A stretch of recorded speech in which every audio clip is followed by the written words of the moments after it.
Hi everybody, how we doing? Hope you all are doing well. Here we are on day 7 of our uh, daily witchcraft lessons. Excuse me. I have to apologize for my appearance.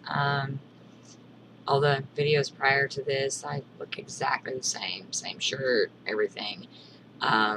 And it's because I found the time in one day to be able to um, go ahead and record several videos. So that's why you see me like this, not because I don't bathe and don't change my clothes, because I do. Um, Today, we are going to talk about the various traditions in witchcraft. There are many traditions within witchcraft, within witchcraft, Wicca, paganism, and whatnot. The traditions are called that because they're just that. They are practices that are handed down from one person to another, one generation to another. And in the case of the craft, a tradition means a way of celebrating the god and the goddess in a semi-structured type of way. Now, these ways are passed down, and they may have been slightly altered through time to adjust for, changes in time, personalities of those who follow the tradition. Um, Today I'm only going to talk about some of the more popular traditions. There are hundreds, and I'm not trying to keep you here all day and all night and like every day for the next week, talking about all these different ones. So for the sake of time, I'm only going to pinpoint the most popular, and I'm not going to give you a ton of information on each one at this time. Later on down the line, I will do more in-depth and more detailed videos on these specific traditions. First, we have the Alexandrian tradition. It was started in England in the 1960s by Alexander's. He actually referred to himself as the king of the witches, and it's believed that his rituals are actually modified from the Gardnerian tradition. Next, we have the British traditional witch. This is a mix of the Celtic and Gardnerian beliefs, and the most famous organization at this time is the International Red Garters. Their studies come mostly from the Farrer studies. This is a fairly structured tradition that trains their initiates through the various degrees. We also have Celtic Wicca. This is where the use of the Celtic and Druidic pantheons come in. There's also a mix of the Gardnerian tradition, and there's also a very heavy stressing of the elements, nature, and of the ancient ones. They have a vast knowledge and a respect for the healing and magical properties of stones, plants, flowers, trees, and elemental spirits. We also have ceremonial witchcraft. This is a tradition for those who use a great deal of ceremonial magic in their practice. Their rituals are often very detailed, and they often use the traditional Egyptian ceremonial magic as well as Kabbalistic magic. The Dianic tradition is pretty well known as the feministic movement within the craft.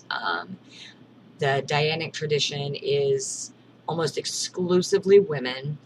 It was first started by Margaret Murray in the 1920s, and it includes a mixture of various traditions. In recent years,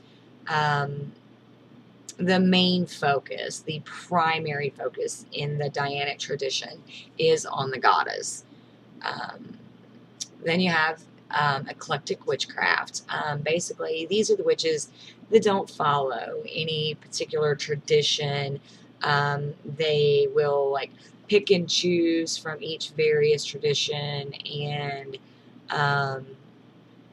they will study many different systems, and they apply to themselves what works the best or feels the best for them. Now, I consider myself an eclectic witch.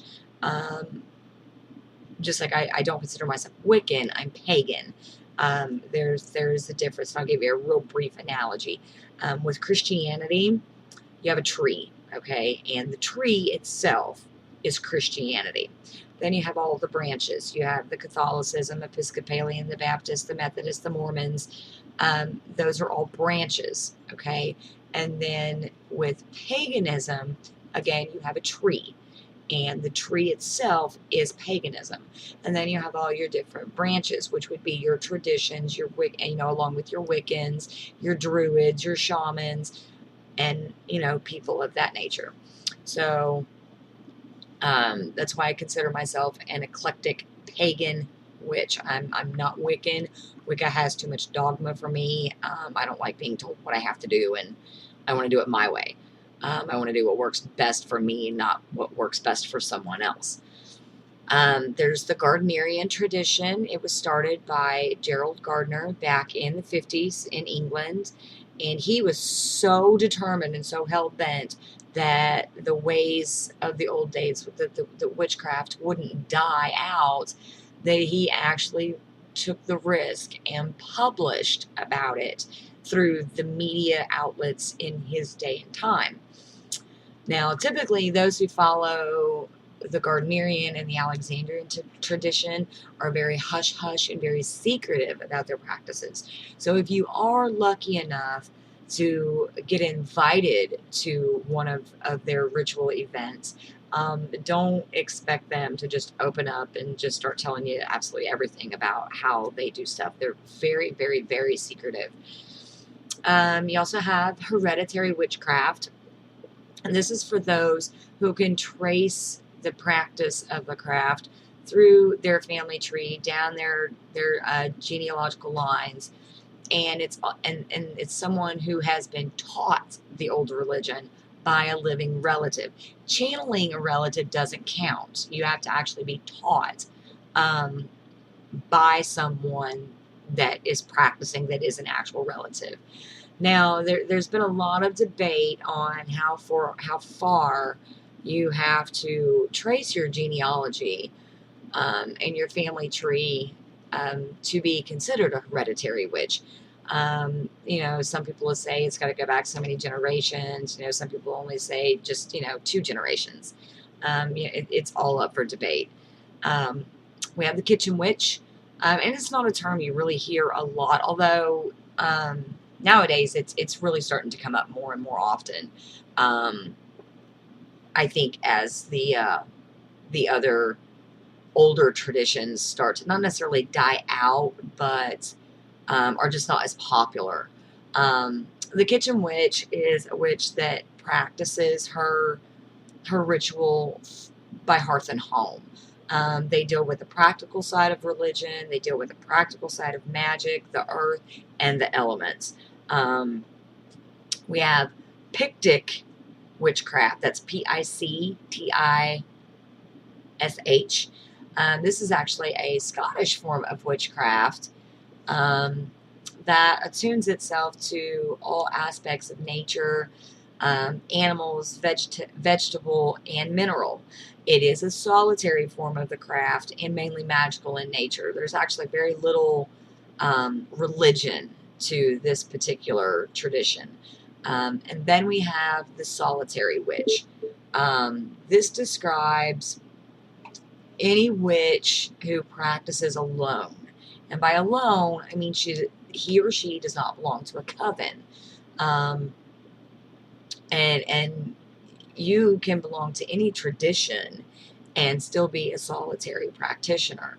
For the most part, I am solitary. I do belong to a coven, but there's about an hour and a half drive between where I live and where the high priestess lives. So a lot of times I don't get to go celebrate with them.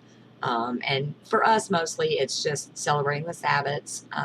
Every once in a while we'll get together on a full moon, but that's not very rare. And we always get together on the blue moon.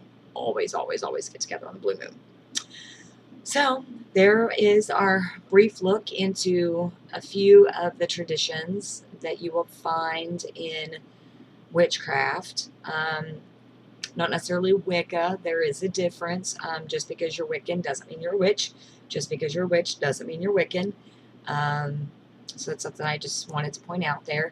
Also wanted to let you guys know, here's my book, Practical Magic for the Penny Pinching Witch. It is available on Kindle, and it's also available in paperback. I will put the link to that down below in the description. Hope you guys have a great day. Hope you enjoyed the video. If you found me by accident, please click that subscribe button. If you enjoyed the video, if you found it helpful, hand me a thumbs up. No negative comments. I will delete them and report them as spam. And I'll also let karma deal with you later. Be kind to each other. You never know what battle somebody else is fighting. And you never know. You never want to deal with karma. Never. She'll get you. So, hope you guys have a great day, and we'll see you again in the next video. Bye.